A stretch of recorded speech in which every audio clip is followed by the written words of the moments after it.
So today I thought I'd tell you about some of the big and bizarre items I've sold on eBay in the past. I did quit eBay a number of years ago, about probably 8 years ago now, something like that, due to a software glitch beyond our control, something that was eBay's issue and not ours, but it resulted in us being kicked off of eBay. But that's a whole separate story. Anyway, so the literal biggest item that I've ever sold on eBay was a 1940s one-ton truck.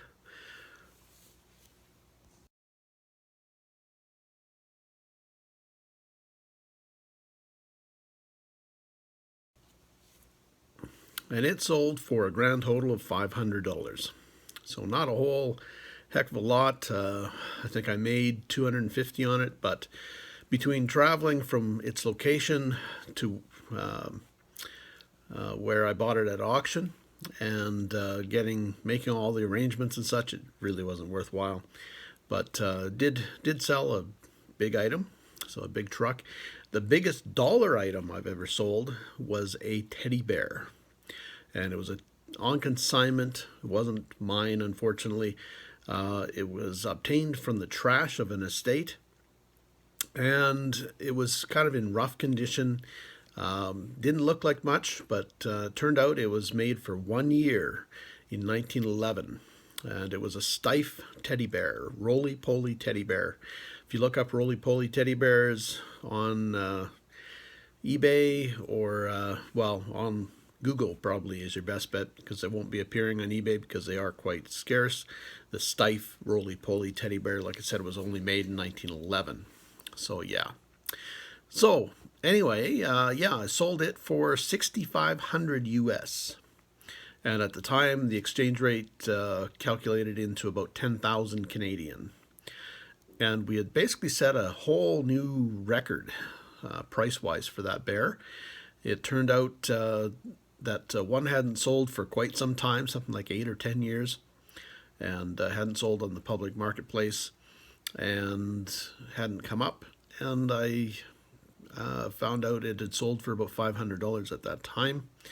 But we established a whole new price level, and the bidder of it was extremely happy.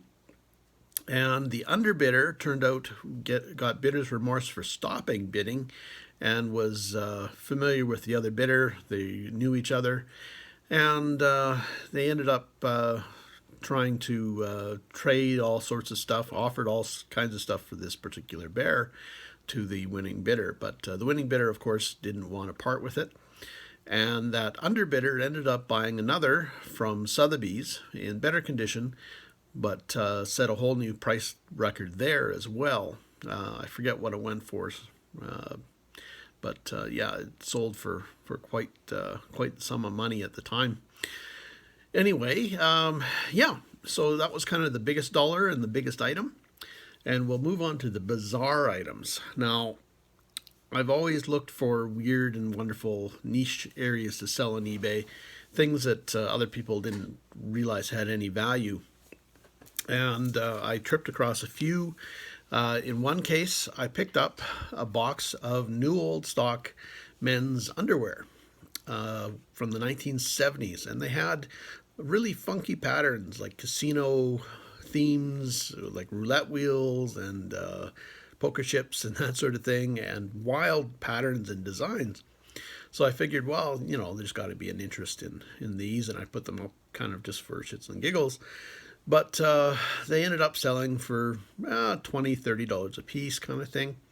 And that wasn't the weird part. The weird part was I started getting requests for tidy whities and solid colors and Y-fronts is what they started calling them. And I had to learn a whole new area of collectibles. There's guys that collect vintage underwear. And they said, oh yeah, even used, as long as they're not, don't have skid marks on them. That sort of thing. So yeah, guys were collecting vintage underwear. And some of the tidy whities and such were selling for upwards of $60, $70 or so. I picked up a lot of new old stock. I didn't buy used stuff. I just couldn't bear to buy used underwear from thrifts and that sort of thing. Uh, but I did pick up new old stock from old stores and such. As new as the 80s, basically, which is kind of the 70s and 80s is what they were after. And in one particular case, I bought a box of new old stock underwear from a yard sale.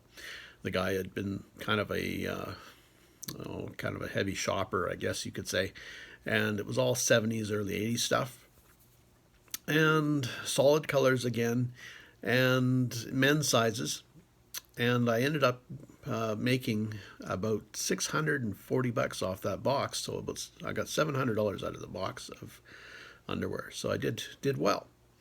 I also sold vintage women's underwear as well. And I guess really, when you think about it, that's one of the things that tends to be discarded and not saved anyway. And especially men's underwear. Men's underwear just, I guess we wear it until it is in tatters. But yeah, so if you want vintage underwear, you're going to be hard pressed to find a lot of it. Although there is a lot now on eBay. So, and some of the other things I've sold were things like hot water bottles and enema kits. So yeah, so some strange stuff there. Some people that collected just vintage medical equipment, and other people were using the stuff. Yeah. So all kinds of kink out there, I guess, that is into that sort of thing. Whatever floats your boat, I guess. As long as they're paying me the cash, everything's hunky dory. Yeah. So anyway, sold a lot of that stuff. One of the things I didn't, or I wasn't too impressed with when I was selling the vintage underwear was I did get an inquiry from a guy who wanted kids' underwear, men or boys' underwear. I had some new old stock that I had picked up, which I figured, some mother would buy or somebody that's into retro and had kids would buy. But he wanted used. Yeah. So, yeah, he got blocked mighty quick. Would have liked to have reported him to the local authorities, I suppose, but there's not really a lot of proof other than he's buying vintage kids' underwear.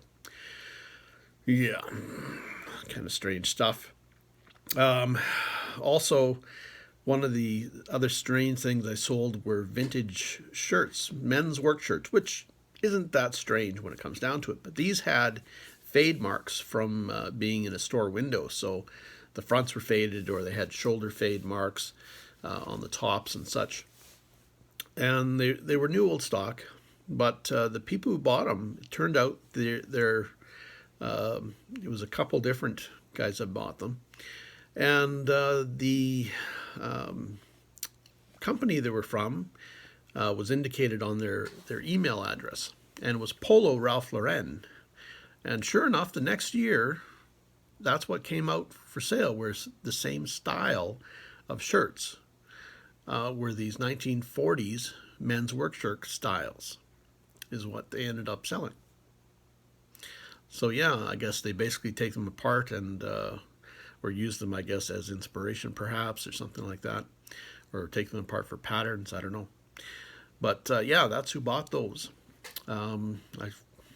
Yeah, strange. 1940s men's work shirts tend to sell for pretty good money anyway, if you ever come across them. So on eBay, that is, or in the vintage realm. You can find specialty groups and such on Facebook and elsewhere that deal in men's vintage as well. And men's vintage is tougher to find generally because, well, men wear their clothes until they're rags. The other weird things I've sold include sand. The property I lived on was actually quite sandy. It was basically a desert sort of situation. There was a lot of areas that were just sand, with a lot of scrub bush and that sort of thing, but there were areas that were just all sand. And those areas, or this particular area that I lived in, was actually the bottom of a glacial lake at one time, Lake Hind. And so I thought, well, I wonder if sand will sell. So I did a few searches, and lo and behold, there were people selling sand from various beaches around the world. So I thought, well, I'll give it a shot. And sure enough, I sold 2 or 3, 4 vials of sand from the bottom of Glacial Lake Hind. So yeah. So there was Lake Hind, Lake Souris, and Lake Agassiz was the glacial lakes that were in this area. So yeah. So I had kind of not a monopoly on it. There's a lot of other properties around me that are part of that, or were part of that. But yeah, I'm no longer on that property, so I'm not selling sand anymore. The 2 other more bizarre things were things like jock straps and athletic supporters, athletic cups.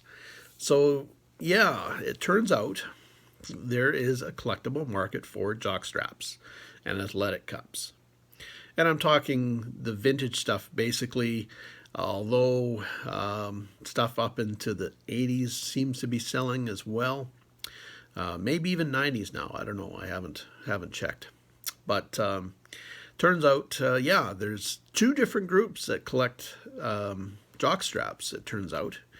But and the athletic cups, well, the aluminum ones and cast aluminum ones from the 1940s, 30s tend to be in demand by sports equipment collectors or sports collectors. And that's probably one of the things, again, how many survived? You know, most guys threw that sort of stuff out after they were done with it. So yeah, but so if you ever find cast aluminum or cast magnesium athletic supporters, or athletic cups rather, pick them up. They're good money. They can be $40, $50, $100, $200 thereabouts. So yeah, pick them up. But yeah, back to the jock straps. As it turns out, there are 2 different factions of people that buy jock straps. One is people who collect vintage sports equipment. I sold quite a few new old stock jock straps, and I had originally put them up just as a joke, but turned out they were popular. I was getting up to about $60, $70 for these jock straps, US, that is, so up to $100 Canadian. And yeah, so like I said, there was people who collect vintage sports equipment. Those people bought them, and it was also being purchased by gay males for club wear. So yeah, well, whatever. Like I said, it's money, and whatever floats your boat. So yeah, that's some of the strange things I've sold. Hopefully you got a giggle or 2 or learned something, and we'll make some bucks off of it. Anyway, thanks for watching, guys. Please be sure to like and subscribe and comment. Let me know some of the weird things you've sold on eBay or elsewhere. All right. Thanks for watching, guys. Take care.